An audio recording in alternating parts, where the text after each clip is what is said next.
नमस्कार दोस्तों, स्वागत है आपका वी पॉलिटिकल चैनल में।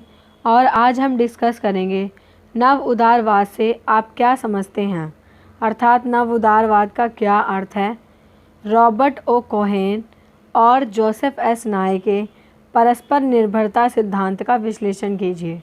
ठीक है, यह जटिल अंतर्निर्भरता क्या है, अन्योन्याश्रिता का सिद्धांत क्या है, और आप इसे थ्योरी ऑफ कॉम्प्लेक्स इंटरडिपेंडेंस भी कह सकते हैं। इन सभी क्वेश्चंस का एक ही मतलब है, चाहे नव उदारवाद आए या रॉबर्ट ओ कोहेन और जोसेफ नाय के परस्पर निर्भरता सिद्धांत पर विचार आए, या जटिल अंतर्निर्भरता आए, या अन्योन्याश्रिता, या थ्योरी ऑफ कॉम्प्लेक्स इंटरडिपेंडेंस, सभी का आंसर यही है।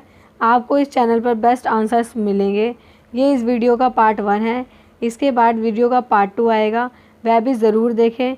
तो स्टार्ट करते हैं अपना वीडियो। और इसके साथ साथ आप टेलीग्राम ग्रुप भी ज्वाइन कर सकते हैं, लिंक जो है डिस्क्रिप्शन बॉक्स में दिया गया है। और इसके साथ साथ आप PDF भी प्राप्त कर सकते हैं, और लिंक जो है डिस्क्रिप्शन बॉक्स में अवेलेबल है। आपको इस चैनल पर बेस्ट PDFs मिलेंगे, तो PDF भी ज़रूर डाउनलोड करें। तो स्टार्ट करते हैं अपना वीडियो। अगर आपको ये वीडियो अच्छी लगे तो प्लीज़ लाइक शेयर सब्सक्राइब ज़रूर करें। सबसे पहले क्वेश्चन है हमारा, नव उदारवाद क्या है, और रॉबर्ट कोहेन और जोसेफ नाय के परस्पर निर्भरता या अन्योन्याश्रिता के सिद्धांत का विश्लेषण कीजिए। सभी का मतलब एक ही है, चाहे नव उदारवाद आए या रॉबर्ट कोहेन जोसेफ नाय आए या परस्पर निर्भरता आए, अन्योन्याश्रिता का सिद्धांत आए, सबका मतलब एक ही है। ठीक है, इसके अंतर्गत सबसे पहले हम पढ़ेंगे नव उदारवाद का उदय। नव उदारवाद का उदय कैसे हुआ, नव उदारवाद का क्या अर्थ है, नव उदारवाद की प्रकृति। ठीक है, ये इस वीडियो के पार्ट 1 में पढ़ेंगे। पार्ट 2 में हम पढ़ेंगे रॉबर्ट कोहेन और जोसेफ नाय के अन्योन्याश्रिता का सिद्धांत, जिसमें हम संयोग की, अंतर्राष्ट्रीय शासन पद्धति और गैर राजकीयकर्ता की बात करेंगे। और लास्ट में करेंगे नव उदारवाद का आलोचनात्मक मूल्यांकन। ठीक है, तो स्टार्ट करते हैं अपना वीडियो। सबसे पहले हम पढ़ रहे हैं नव उदारवाद का उदय। अंतर्राष्ट्रीय संबंधों के विश्लेषण के लिए अनेक सिद्धांतों का विकास हुआ है। जैसा कि हम जानते हैं कि इंटरनेशनल रिलेशंस को पढ़ने के लिए बहुत सारे सिद्धांतों का विकास हुआ है, जिनमें 2 लोकप्रिय सिद्धांत उदारवाद और यथार्थवाद हैं। ठीक है, 2 लोकप्रिय सिद्धांत कौन से हैं, उदारवाद और यथार्थवाद। परंतु आज हम नव उदारवाद की चर्चा करेंगे। नव उदारवाद का उदय और नव उदारवाद का प्रसार नव यथार्थवाद के खंडन के रूप में हुआ। यथार्थवाद जो है उसके खंडन के रूप में नव उदारवाद का जो है प्रसार हुआ, तथा इसके बाद उदारवाद अपने नए रूप में उभर कर सामने आया। उदारवाद का नया रूप उभर कर सामने आया, जो नव उदारवाद कहलाया। प्रथम तथा द्वितीय विश्व युद्ध के अंतराल में आदर्शवाद पर आधारित उदारवादी चिंतन काफ़ी प्रचलित हुआ। जो आदर्शवाद है उस पर आधारित उदारवादी चिंतन काफ़ी प्रचलित हुआ, और इसका श्रेय वुड्रो विल्सन को जाता है। अर्थात उन्होंने आदर्शवाद को बढ़ावा दिया, परंतु आदर्शवाद का स्वप्न तब चूर चूर हो गया जब द्वितीय विश्व युद्ध का उद्भव हुआ।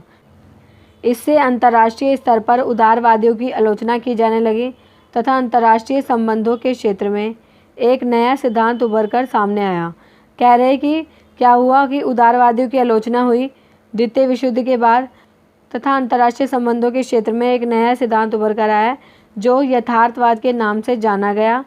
परंतु 1970 के दशक में यथार्थवाद से लोगों का ध्यान हटने लगा, क्योंकि विश्व के देशों को लगा कि पारस्परिक निर्भरता के बिना वैश्विक समस्याओं का समाधान करना बहुत ही कठिन है। अर्थात 1970 तक आते आते पूरे विश्व को लगने लगा कि हम दूसरे पर पारस्परिक रूप से निर्भर हैं। बिना पारस्परिक निर्भरता के वैश्विक समस्याओं का समाधान करना बहुत ही कठिन है, जिसके परिणाम स्वरूप विश्व पर एक नई विचारधारा उभर कर आई, जो नव उदारवाद के नाम से जानी गई। अर्थात एक दूसरे पर निर्भरता बढ़ी, जिसके कारण नई विचारधारा उभरी, जो नव उदारवाद के नाम से जानी गई। इसको पुनः स्थापित करने में मुख्य भूमिका रॉबर्ट कोहेन और जोसेफ नाय की रही। ठीक है, सबसे महत्वपूर्ण भूमिका किसकी रही, रॉबर्ट कोहेन और जोसेफ नाय की। कहने का अर्थ इसमें यह है कि पहले विश्व युद्ध के बाद आदर्शवाद का उदय हुआ, अर्थात उदारवाद का उदय हुआ। परंतु जैसे जैसे द्वितीय विश्व युद्ध आया, उसके बाद लोगों को लगा कि शक्ति ही प्रमुख है, और यथार्थवाद का उदय हुआ। ठीक है, यथार्थवादी विचारधारा उभर कर सामने आई। परंतु धीरे धीरे 1970 तक लोगों को लगने लगा कि पारस्परिक निर्भरता के बिना विश्व में हम जो अपनी भूमिका नहीं निभा सकते तथा वैश्विक समस्याओं का समाधान नहीं कर सकते, जिसके कारण एक नई विचारधारा उभर कर आई जो नव उदारवाद के नाम से जानी गई। ठीक है, इसे स्थापित करने का श्रेय किसे जाता है? रॉबर्ट कोहेन और जोसेफ नाय को। नव उदारवाद का अर्थ, अब हम पढ़ेंगे नव उदारवाद का अर्थ। नव उदारवाद के नाम से यह स्पष्ट है कि इसने उदारवाद को अपनाकर उसे परिष्कृत किया, अर्थात उदारवाद का ही परिष्कृत रूप है वह नव उदारवाद कहलाया। यह उदारवाद के इस मूल सिद्धांत को स्वीकार किया है कि ऐसे राजनीतिक, आर्थिक, सामाजिक वातावरण का निर्माण किया जाए जिसमें व्यक्ति की स्वतंत्रता और उसकी गरिमा सुनिश्चित हो। और इसने उदारवाद के इस मूल सिद्धांत को भी स्वीकार किया कि ऐसे वातावरण का निर्माण करना चाहिए जिसमें व्यक्ति की स्वतंत्रता, मतलब व्यक्ति पूरी तरह से स्वतंत्र हो और उसकी गरिमा सुनिश्चित हो। ठीक है, नव उदारवाद में व्यक्ति को सभी प्रकार की स्वतंत्रताएं और अधिकार प्रदान किए गए हैं।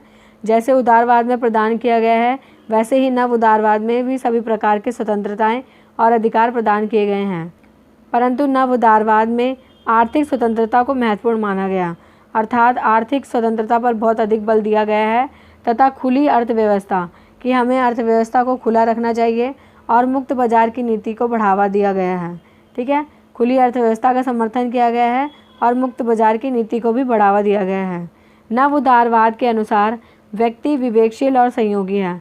नव उदार मानता है कि व्यक्ति क्या है? एक विवेकशील प्राणी है और संयोगी प्राणी है। नव उदारवाद का ऐसा मानना है कि युद्ध का मार्ग अपनाने की अपेक्षा अंतर्राष्ट्रीय संयोग का विकल्प अत्यधिक श्रेष्ठ है। मतलब ये संयोग पारस्परिक निर्भरता, जटिल अंतर्निर्भरता की बात करते हैं जिससे देशों के बीच संयोग बना रहे। ठीक है, नव उदारवाद अस्त्र शस्त्र की निर्भरता को हास्यास्पद मानते हैं, अर्थात नव उदार अस्त्र शस्त्र को हास्यास्पद मानते हैं कि हमें इनका प्रयोग न करके संयोग को बढ़ावा देना चाहिए जिससे वैश्विक समस्याओं का समाधान हो और विश्व का विकास हो। नव उदारवाद की प्रकृति। नव उदारवादी चिंतकों ने अंतर्राष्ट्रीय कानून और अंतर्राष्ट्रीय संगठनों के महत्व पर बल दिया। ठीक है, अंतर्राष्ट्रीय कानून को बढ़ावा दिया और अंतर्राष्ट्रीय संगठनों के महत्व पर अधिक बल दिया क्योंकि वह मानते हैं कि यह संगठन संघर्षों को कम करके संयोग को बढ़ावा देंगे। अर्थात नव उदारवाद जो है अंतर्राष्ट्रीय कानून और संगठनों को बढ़ावा देते हैं और वह मानते हैं कि जो ये संगठन है यह संघर्षों को कम करके संयोग को बढ़ावा देंगे, कोऑपरेशन पर ही अत्यधिक बल देते हैं। इसके समर्थन में वह निम्नलिखित तर्क देते हैं। निम्नलिखित तर्क दिए हैं नव उदारवादियों ने। जैसे जैसे राज्य की एक दूसरे पर निर्भरता बढ़ेगी, संचार यातायात साधन विकसित होंगे, वैसे वैसे राज्य के बीच संयोग बढ़ेगा। अर्थात जैसे जैसे एक राज्य दूसरे राज्य पर निर्भर होगा वैसे दोनों के बीच संचार यातायात साधन विकसित होंगे और संयोग भी बढ़ेगा। शक्ति की लालसा अवश्य ही प्रतिस्पर्धा को जन्म देती है। अगर हम पावर की बात करेंगे जैसे यथार्थवाद में कहा गया तो वह जो है प्रतिस्पर्धा को जन्म देती है, कंपटीशन को जन्म देती है, पर प्रतिस्पर्धा के कुछ नियम हैं। ठीक है, इनका पालन किया जाए तो राष्ट्र के बीच संयोग उत्पन्न होगा। अगर हम कंपटीशन के सही नियमों का प्रयोग करें तो राष्ट्रों के बीच संयोग उत्पन्न होगा। नई वास्तविकता यह है कि राज्य और राज्य भागीदारी के समक्ष संयोग के अतिरिक्त और कोई विकल्प है ही नहीं। अर्थात नई वास्तविकता क्या जन्म देती है कि राज्य और राज्य भागीदारी के बीच जो संयोग है इसके अतिरिक्त कोई और विकल्प नहीं है। लोकतांत्रिक मूल्यों के विस्तार के कारण शांति, कल्याण, न्याय शक्तियों को बल मिलेगा। वे कहते हैं कि आज के समय में लोकतांत्रिक मूल्यों का विस्तार हुआ है जिसके कारण शांति, कल्याण और न्याय की शक्तियों को बल मिलेगा। ये वीडियो हमारा यही समाप्त होता है। इस वीडियो में हमने पढ़ा है नव उदारवाद का उदय, नव उदारवाद का अर्थ और नव उदारवाद की प्रकृति। नेक्स्ट वीडियो में हम रॉबर्ट कोहेन और जोसेफ नाय के विचारों का अध्ययन करेंगे। अगर आपको ये वीडियो अच्छी लगी हो तो प्लीज़ लाइक, शेयर, सब्सक्राइब ज़रूर करें और आप इसका PDF भी डाउनलोड कर सकते हैं। लिंक जो है डिस्क्रिप्शन बॉक्स में दिया गया है। इसके साथ साथ आप टेलीग्राम ग्रुप भी ज्वाइन कर सकते हैं जिसका लिंक भी डिस्क्रिप्शन बॉक्स में दिया गया है। Thank you so much for watching my video.